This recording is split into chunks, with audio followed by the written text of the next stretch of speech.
what actually happens when the world's largest oil-producing region goes to zero? When people picture this, they tend to talk about it in terms of rising prices. $200 barrel oil, $1,000 domestic flights. But this misses something much larger and much more consequential that is already starting to happen. To understand what that is, imagine if instead of talking about energy supplies, we were talking about food. And if I told you that 1 or 2% of the world's food supply was going offline, you'd probably worry. You might expect to see food prices go up some, but you would think it's basically survivable. But now if I told you the world had already lost 20% of its food supply, you would think, well, we're about to have fewer people on Earth. The name for this is demand destruction. It's when the supply of something drops so severely that whoever or whatever relies on it, the demand, permanently withers away. And that is what is going to happen to any global economic activity that uses energy, which is like almost all of it. Factories, technological development and production, car and airplane travel,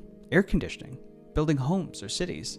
I'm not saying that those things are going to go away, but there is going to be a lot less of them. Like about 20% less once things really bottom out. Let me give you a few specifics that are already starting to manifest. Airlines say they cannot afford to operate and are shutting down many of their flights, so it'll be harder to explore the world. European governments are telling their citizens not to travel for vacation this summer. There's just not enough fuel for it. A number of factories are already closing worldwide, especially in Asia. Semiconductor factories in particular are closing, both for lack of power and because semiconductors use helium, which is a byproduct of natural gas production, so is also going away. Importers expect it to become prohibitively expensive to ship some things abroad, so we'll have fewer foreign goods, less off-season produce, and we'll export less too, so fewer jobs. Construction supplies like lumber are getting too expensive to harvest or import, which means fewer homes getting built, which means existing homes getting more expensive and harder to afford. Many of the essential components to fertilizer also come through the Persian Gulf, things like phosphorus. There are already fertilizer shortages in Asia, so yeah,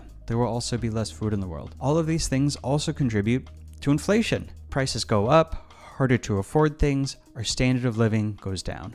The architects of this war want you to believe that the way things are right now, today, that's the worst of it. That we just have to ride out a few weeks of high gas prices, and we're going to come out the other side of this war basically unscathed. But what's happening right now is a trick.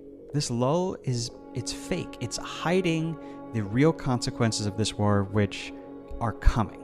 The people in Iran and in neighboring countries who go to sleep under falling bombs are already living under this war. The thing is that I'm not saying it's the same, but pretty soon, we are going to be living the consequences of this war too.